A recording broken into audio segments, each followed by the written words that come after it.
welcome everybody. I'm Rose Smith from AbsoluteSoulSecrets.com and I've got the July Astrological overview. Well, a bit of a mixed month coming up really. We do have Mercury going retrograde on the 18th, but everybody is starting the month with a lovely Minor Grand Trine. So let's jump into the chart and have a look at what that means. But firstly, what I'll do is I'll draw two tarot cards as theme cards for the month before we start. So the first half of the month, what am I seeing?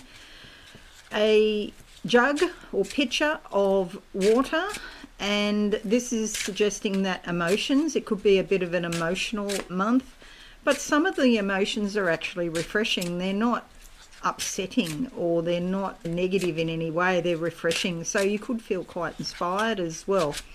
So the card that comes out for you, I'm going to go with that one, is the Three of Pentacles. This is about working, obviously she's working hard here, but it's more like building your skills, being an apprentice, learning a new technique or a new procedure, perhaps putting something new together and building it step by step. It could end up paying its way. Maybe you take a hobby or a craft or something and turn it into something that you can sell. So it's a nice one to give an extra boost to your finances, put it that way. All right, and number two, the second half of the month, what do I see for you? So some chains, shackles on the right wrist. This could be to do with being limited or restricted by a man or to do with a man in some way. It's a masculine energy. But on the other side of that is I also see it's like your awareness comes to this situation. Maybe you didn't realise something and now you do. And because of that, you can take steps to freeing yourself in some way. The shackles will come off. So that's good news. The card that comes up is the Justice card. What goes around comes around. Look, it doesn't mean that it's going to be a legal matter, but it could be one way or the other. It is either it is or it isn't. But whichever, it is about fairness, justice, and karma. So what goes around comes around. So keep your feet on the ground, be practical at all times. Don't let yourself go off airy-fairy and think that you're bound to win, because justice doesn't work that way all the time. Not the legal system, but natural law, L-O-R-E, does work like that. This is all about weighing up the pros and cons, the situation, making a decision, cutting through to get to the core of the issue, and taking action. It's important that you listen to your intuition, the little owl here on the woman's shoulder. And just know, upstairs keeps count, so you don't have to. So that's the Justice card. I might just pick this up and put it here as well, so we can bear these in mind. And now what I'm going to do is make this a bit bigger so you can see what's actually happening. First thing I want to talk about is this Minor Grand Trine that kickstarts the month off. So there's a Saturn-Neptune conjunction here, which they are the focal planets. So we have Pluto and Uranus funneling energy into these planets, blending their energy with these planets. And they are harmonious aspects. Pluto retrograde in Aquarius and Uranus in Taurus, funneling this energy in here. So this is quite a powerful kind of aspect, and it's about grounding your long-term dreams through deep emotional insight. It will give you unexpected but valuable shifts. So shifts, changes, I mean. Not shifts as in dresses from 1950 or 1960. No, changes. Okay, so let's look at the planetary movements. Venus conjuncts Uranus July 4th. And so this is quite an interesting one because it can bring quite an electrifying energy between these two, Venus and Uranus. It can be quite unexpected. It could be to do with love, beauty, your values, you know, what you value, and also your finances. Relationships can take an unexpected turn, sparks can fly, and surprises can rattle the room.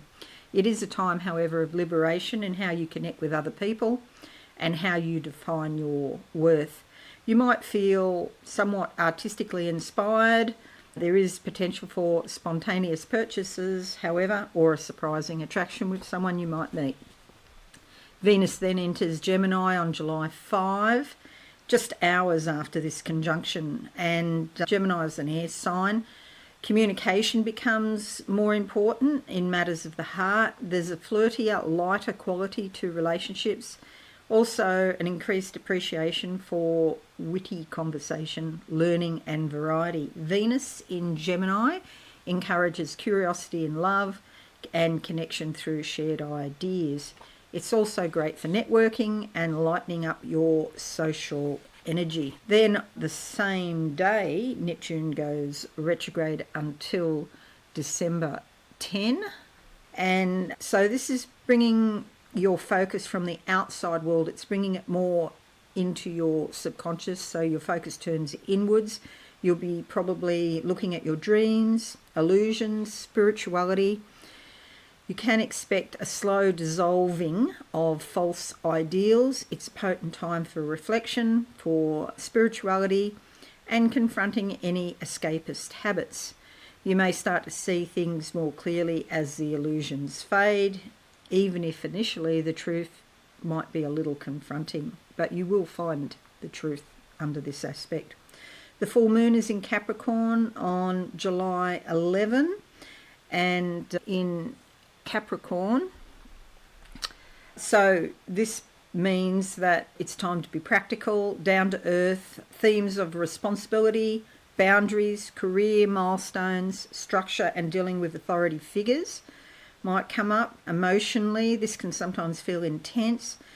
You need to balance your personal needs against obligations, expectations, and responsibilities. Sounds a bit boring, unfortunately.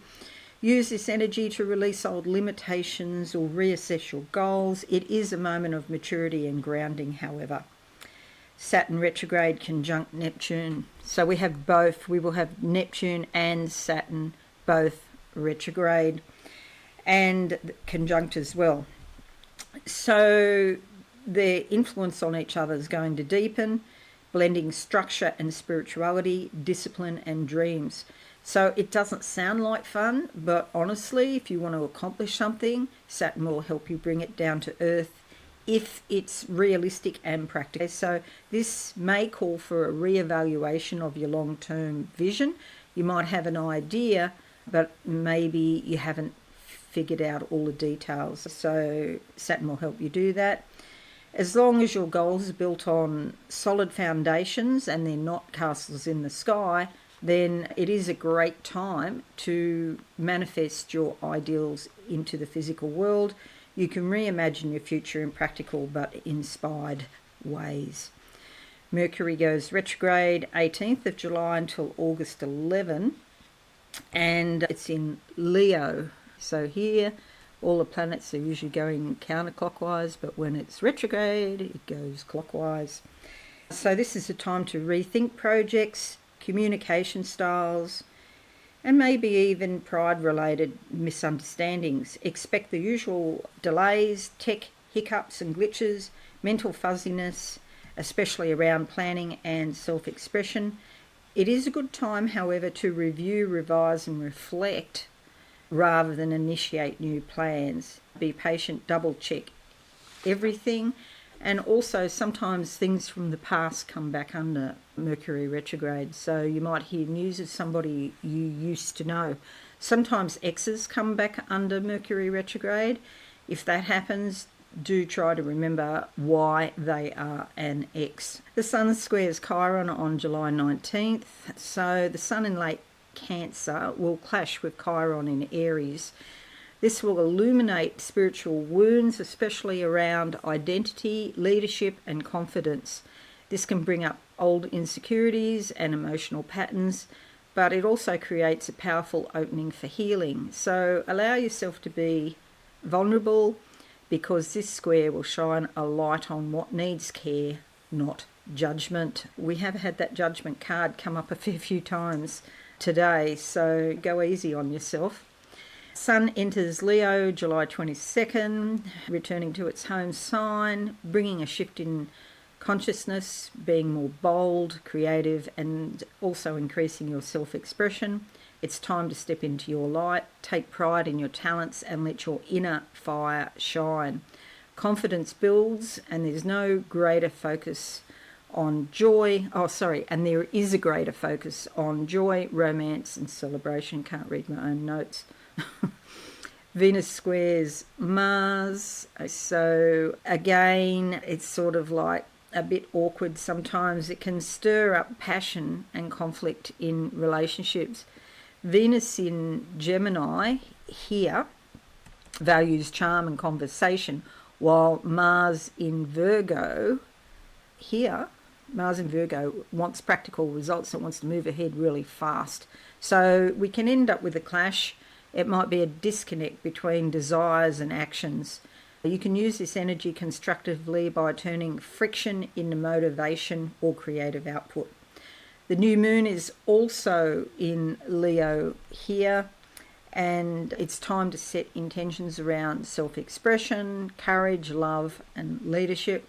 You might have more to do with children too now, whether that's actual physical children or your own inner child, but it is time to have fun, do some new creative ventures, some personal reinvention, allow more joy into your life, and allow yourself to be open to the cosmic boost that's coming in. Let your heart lead the way. Don't be afraid to take the center stage.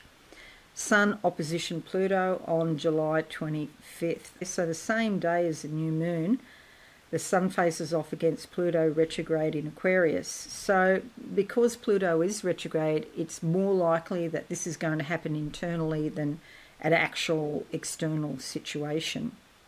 It's quite intense. It's transformative. It can trigger power struggles, identity crises, or deep inner breakthroughs. So stay grounded, resist the urge to control or manipulate, and you might find that people are actually trying to do that to you. So in that case, I would just walk away actually.